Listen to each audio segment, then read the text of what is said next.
semuanya, selamat datang kembali di Komikes Podcast.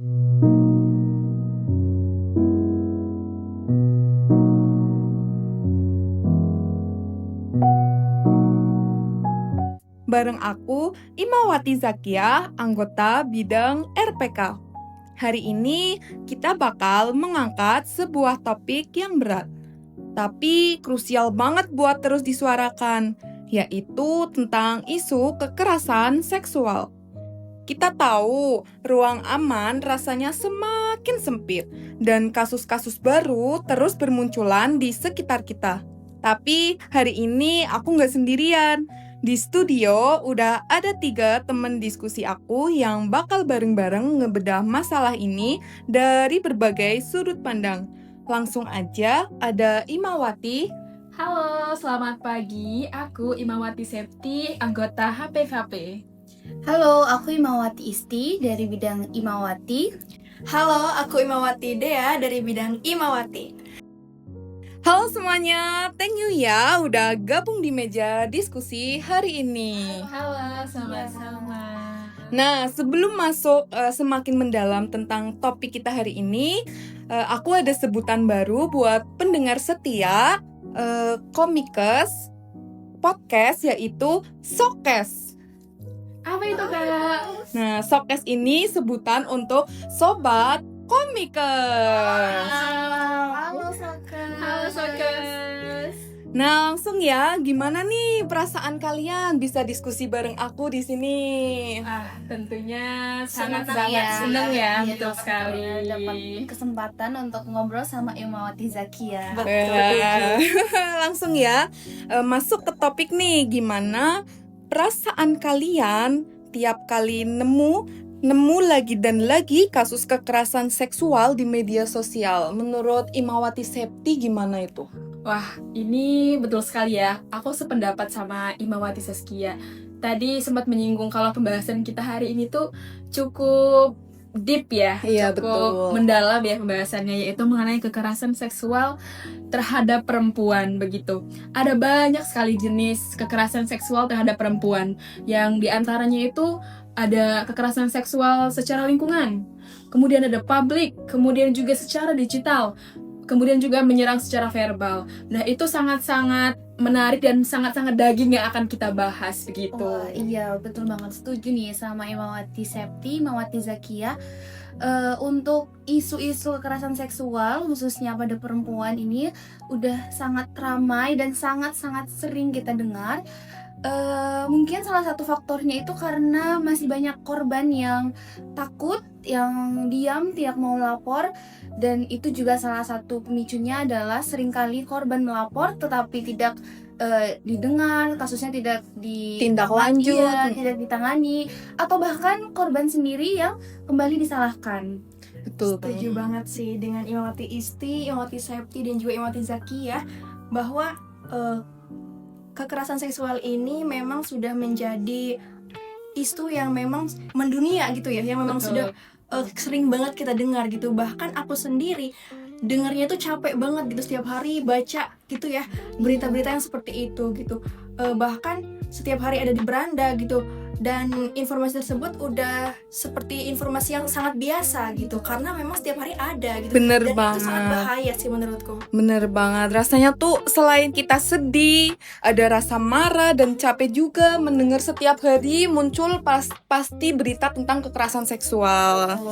Nah, biar diskusi kita hari ini lebih terarah, aku udah ngerangkum 3 tipologi kasus kekerasan seksual yang belakangan ini polanya sering banget kita lihat di masyarakat. Kita coba bedah satu persatu ya.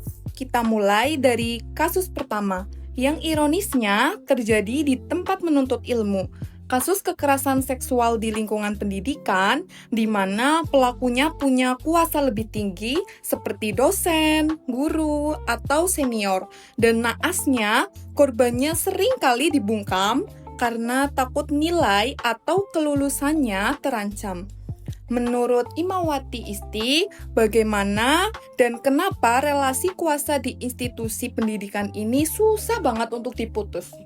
Iya, ini pertanyaan yang cukup berat ya, cukup dalam juga. Menurut aku di lingkungan pendidikan itu kan harusnya adalah tempat yang aman, nyaman dan tempat paling tepat untuk mahasiswa gitu, untuk mereka bisa menuntut ilmu, mengembangkan potensi. Tetapi seringkali terdengar isu pelecehan seksual justru di lingkungan pendidikan. Betul banget. Dan itu menurutku sangat-sangat miris ya, karena korbannya sendiri itu seringkali merasa takut, merasa terancam untuk melaporkan pelaku, apalagi kalau pelakunya itu merupakan pendidik ya, seperti guru, dosen. Nah, itu kan mereka memiliki kuasa gitu, memiliki kuasa terhadap nilai, kelulusan, atau bahkan posisi dari si mahasiswa atau akademisi ini. Nah, untuk contoh dari tindakan kekerasan seksual di lingkungan pendidikan ini, itu biasanya korban udah coba melapor, tetapi karena pelaku merupakan seorang dosen atau pendidik, bahkan korban ini kembali dilaporkan, kembali disalahkan, misalnya atas kasus fitnah atau pencemaran nama baik, karena mungkin tidak ada bukti yang cukup gitu untuk melaporkan kasusnya itu. Tidak ada backingan juga mungkin ya. Itu kan salah satunya karena kekuasaan yang kuat gitu kan. Contohnya itu mungkin kalau Imawati atau Showcase pernah dengar itu kasus dosen UGM yang melakukan pelecehan seksual terhadap 13 mahasiswi. Wow. Itu sangat-sangat miris ya, Iya, bukan betul banget. satu korban tapi 13 korban. Dan Sangat banyak ya. sangat banyak, dan itu mungkin sudah lama mereka simpan, mereka diam karena saking tidak berani untuk menyuarakan kasus tersebut. Nah, kasus-kasus tersebut dianggap sepele, bahkan mungkin cukup sampai dilaporkan tetapi tidak ditindaklanjuti gitu. Betul banget. Berarti masalahnya itu bukan cuman oknum ya, tapi sistem proteksi internal kampus atau sekolah yang seringkali milih dalam tanda kutip itu jaga nama baik instansi daripada melindungi korban. Setuju nggak Imawati Septi? Sangat setuju sih. Nah, sekarang masuk ke kasus kedua. Nah, kasus kedua ini yang makin marak seiring majunya teknologi. Nah, yaitu tentang kekerasan seksual berbasis elektronik atau yang sering kita dengar itu KSBE. Mulai dari penyebaran konten intim tanpa persetujuan, ancaman pemerasan, sampai pelecehan verbal di kolom komentar. Menurut Imawati Dea, melihat fenomena digital ini bagaimana?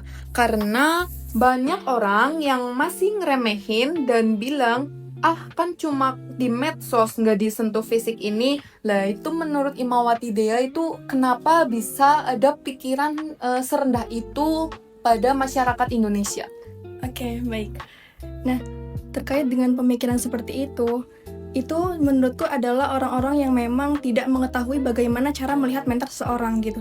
Karena di dunia sekarang ini, di dunia digital yang memang sangat pesat gitu ya, yang mana kita sering melihat video-video gitu ya, berita-berita yang memang tadi tentang kekerasan seksual gitu. Dan orang-orang semena-mena mereka berkomentar yang tidak enak didengar gitu, yang tidak enak dibaca, yang mana itu akan berdampak buruk bagi si korban, karena tadi dia mendengar gitu sehingga terjadilah trauma, terjadilah depresi gitu, sehingga mungkin si korban bisa berpikir bagaimana cara mengakhiri hidupnya sendiri gitu. Iya, bener banget.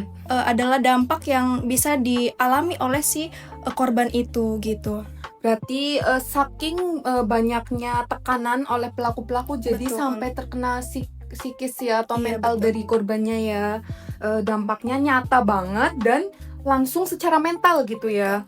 Dan ngerinya jejak digital itu abadi. Dan pelaku seringkali bersembunyi di balik akun yang biasa kita sebut itu akun anonim. Betul. Ya, betul Yes, banget kan?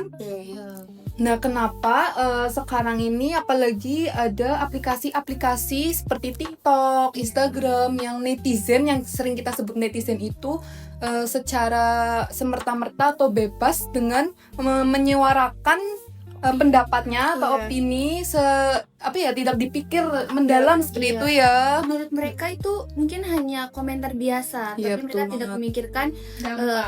perasaan si korban yang mereka komen itu. Ya betul banget. Nah, sekarang kita langsung lanjut ke kasus selanjutnya, yaitu paling sering dialami di kehidupan sehari-hari. Pasti Imawati Septi, Imawati Isti, dan Imawati Dea sering melihat, bahkan mungkin sering mengalami atau bahkan melihat saudara atau teman mengalami kasus tersebut, yaitu kekerasan atau pelecehan di ruang publik atau transportasi umum. Nah, itu kan biasanya sering terjadi kan, seperti di catcalling, kemudian seperti di panggil cewek gitu ya kan. Itu paling sering Nah, itu paling terjadi. sering ya, walaupun kita di motor kadang Iya, dipanggil seperti itu kan, tuh kita sebagai wanita kan takut ya akan hal itu. Nah, itu tuh pasti sering banget dianggap cuma bercandaan sampai tindakan fisik seperti itu, sampai terjadinya tindakan fisik. Bahkan dari adanya catcalling yang dianggap cuma bercanda ini sampai tindakan fisik di gerbong kereta atau bus itu pernah terjadi. Nah, menurut Imawati Septi, ketika melihat respon masyarakat kita gimana pas ngelihat kejadian kayak gini. Terus mengapa masih banyak yang milih diam atau victim blaming dengan menyalahkan korban dengan cara mungkin dari sudut pandang pakaian korban, kemudian dari apa yang dilakukan korban, bahkan korban yang tidak bersalah cuman lewat doang. Itu bagaimana menurut Imawati Septi? Oke, baik. Kita lagi-lagi membahas mengenai kekerasan perempuan ya, yang Iya, betul sangat banget. banyak terjadi di lingkungan kita. Salah satunya yang nyata sekali dan emang rasanya sulit ya untuk merubah pola pikir. Salah satunya yaitu kekerasan di ruang publik ya, yang paling banyak terkena itu kaum perempuan seperti kita ini, iya, betul tidak? betul. Betul kan. Salah satunya tadi yang dijelaskan oleh Imawati Zakia mengenai catcalling. Aku sependapat sekali ya dengan Imawati Zakia ya, kalau orang-orang itu tuh tanpa memikirkan dampaknya lagi, tanpa memikirkan si korbannya ini, ketika dilakukan catcalling itu dia akan mendapati dan respon dia terhadap tindakan itu seperti apa. Mereka tidak memikirkan itu. Dan aku juga salah satu korban itu. Padahal kita ini perempuan sudah fitrahnya menutup pakaian dengan rapi, sudah sangat-sangat menjaga ya agar tidak mengundang syahwat para laki-laki ini ya. Tapi entah kenapa laki-laki ini tuh lagi-lagi mereka tidak bisa menjaga, tidak bisa memfilter bagaimana cara mereka memperlakukan kaum perempuan, begitu ya.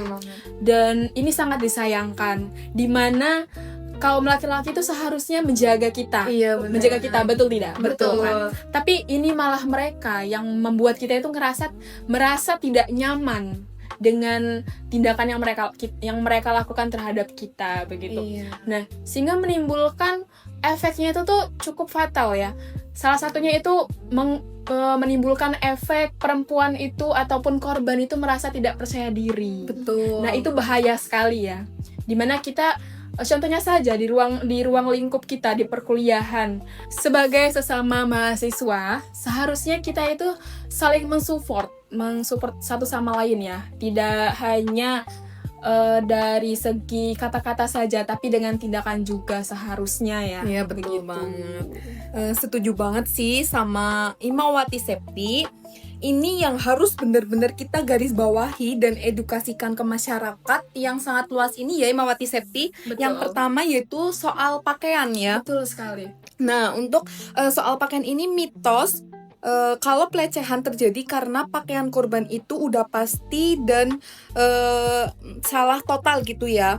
Padahal riset dan data di lapangan udah ngebuktiin kalau korban yang pakai pakaian tertutup, seragam sekolah atau bahkan hijab pun tetap jadi sasaran. Betul sekali, Ya dan kan? tidak sedikit juga kasus-kasus sekarang ini sangat-sangat menurut saya miris. Salah satunya oknum-oknum yang seharusnya menjadi panutan kita, menjadi role model kita. Betul banget. Bisa dikatakan kiai-kiai besar kita, begitu ya, yang harusnya menjadi salah satu pedoman jalan kita ya, melihat betul. mereka contoh nyatanya ya, selain dari cerita-cerita sang Rasul sebelumnya. Tapi malah mereka yang menghancurkan kepercayaan kita. Betul banget. Itu yang sangat-sangat disayangkan di zaman yang sangat rasanya banyak sekali yang harus dibenahi. Iya, betul sekali. Nah, jadi buat semua masyarakat dan utamanya adalah wanita, stop blaming the victim. Masalah utamanya tuh bukan di pakaian korban, Betul. tapi ada di otak dan perilaku pelakunya. Betul sekali. Nah, kemudian yang kedua tadi soal peran kita sebagai orang di sekitar nih, kan belum dibahas tadi ya. Peran kita sebagai orang di sekitar atau yang kita sebut itu sebagai bystander atau pengamat di ruang publik. Kita nggak akan pernah aman kalau kita memilih buat cuek atau menganggap pelecehan di jalan itu cuma candaan, ya kan? Nah, kita butuh lebih banyak orang yang berani mengintervensi, entah itu dengan cara mengalihkan perhatian, langsung menegur pelaku, atau minimal mengamankan dan mendampingi korbannya, seperti itu. Betul sekali. Dan kita juga ya sebagai kaum perempuan ya tentunya, kita tidak bisa juga menyalahkan kaum laki-laki. Betul banget. Dan kita juga memang sudah banyak sekali contoh-contoh yang kita lihat secara jelas terang-terangan sudah berpakaian tertutup, kemudian sudah di lingkungan yang kita anggap aman begitu ya, tapi masih saja terjadi hal-hal yang tidak kita inginkan begitu ya. Dan untuk para perempuan tetap memegang teguh dan memegang prinsip untuk tetap menutup diri, menjaga diri, setuju. dan yang paling penting itu tetap menjaga marwah kita sebagai perempuan begitu. Betul sekali. Mungkin Imawati Isti ada pendapat gimana kita sebagai orang sekitar atau melihat teman kita itu mengalami mungkin pelecehan seksual secara terang-terangan seperti catcalling tadi, kita sebagai teman itu harus ngapain menurut Imawati Isti itu gimana? Iya, menurut aku terkait pakaian dulu ya tadi, memang tidak menutup kemungkinan perempuan yang sudah berpakaian sesuai syariat agama, sudah menutup aurat, itu tidak akan mendapatkan pelecehan seksual. Tetapi tidak dibenarkan juga dan tetap untuk mensuarakan untuk teman-teman perempuan, khususnya sobat komikes di luar sana, untuk tetap menutup aurat, tetap ikhtiar menjaga diri agar terhindar dari kegiatan dari perilaku yang kita tidak inginkan itu.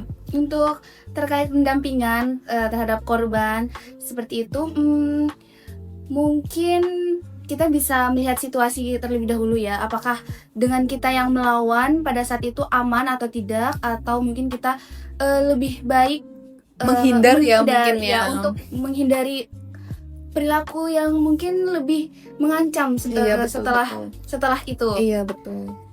Kemudian mungkin kalau kita temukan di publik atau di transportasi umum, mungkin kita bisa ikut melindungi korban dengan ya tadi seperti Mawati Zakia bilang, mengalihkan perhatian atau mungkin mengajak lebih banyak orang ya di sekitar itu untuk notice nih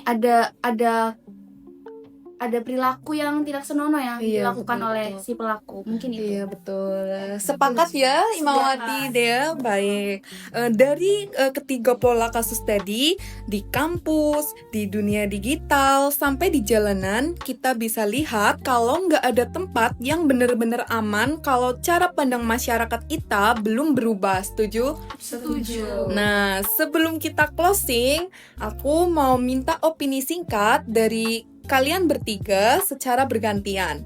Kira-kira apa satu hal yang paling mendesak yang harus kita lakukan sekarang? Entah dari sisi hukum, edukasi, atau cara kita bersikap sebagai teman kalau ada korban yang speak up. Tadi sudah dijelaskan oleh Imawati Isti, namun aku akan meminta opini dari Imawati Dea bagaimana cara menghadapi hal-hal yang paling mendesak yang harus kita lakukan di zaman sekarang ini. Oke.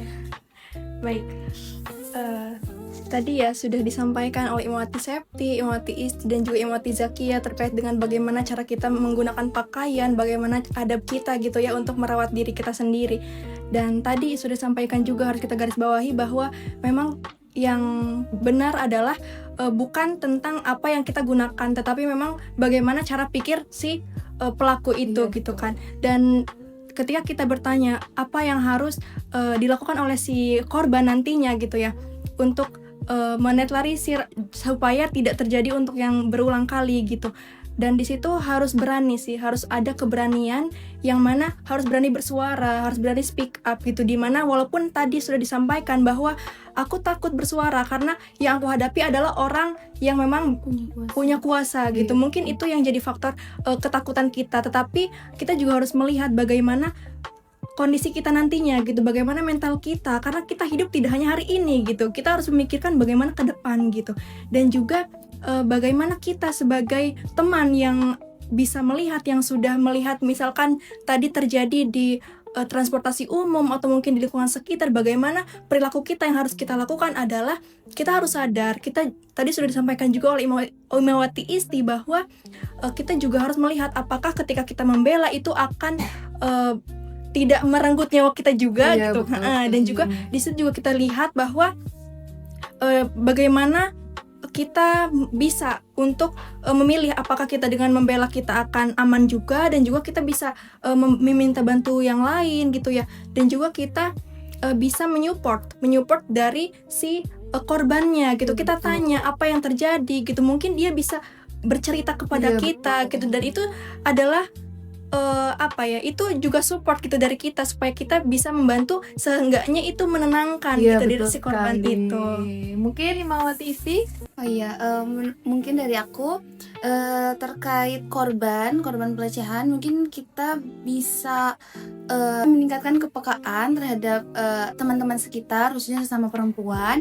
Mungkin kita melihat teman perempuan kita ada yang beda nih, misalnya lebih sering diam, lebih menutup diri, atau udah nggak mau bergaul gitu. Kita bisa melakukan pendekatan, mungkin kita bisa merangkul gitu ya. Kita tanya ada apa, mungkin aja di balik sikapnya yang tiba-tiba berubah itu ada perilaku yang dia dapatkan gitu. Nah, setuju dengan Imawati dia tadi bahwa kita itu harus support untuk korban ini terus bersuara, karena dengan kita bersuara ini mungkin kita bisa mencegah nih si pelaku yang punya kuasa ini agar tidak ada korban-korban selanjutnya. Ya, nggak ada korban-korban lain gitu. Ya, mungkin itu salah satu ikhtiar ya untuk kita bisa mencegah lebih banyak lagi kasus pelecehan seksual. Nah, luar biasa banget ya obrolan kita hari ini. Tentunya makasih banyak buat Imawati Septi, Imawati Isti, dan Imawati Dea tentang perspektifnya tadi. Semoga obrolan ini tidak hanya berhenti di meja ini aja, tapi bisa memantik diskusi-diskusi lain di luar sana. Baik, buat teman-teman yang mendengarkan, kalau kalian atau orang terdekat kalian menjadi korban kekerasan seksual, kalian tidak sendirian. Ada lembaga-lembaga pendamping seperti Komnas Perempuan atau LBH Apik yang siap membantu. Jangan takut untuk mencari ruang aman. Terima kasih udah menyimak episode penting ini sampai habis. Jangan lupa share episode ini untuk menyebarkan kesadaran. Aku ajak ya, dan segenap rekan diskusi pamit undur diri. Tetap jaga diri, jaga sesama, dan sampai jumpa. Sampai jumpa. Sokes.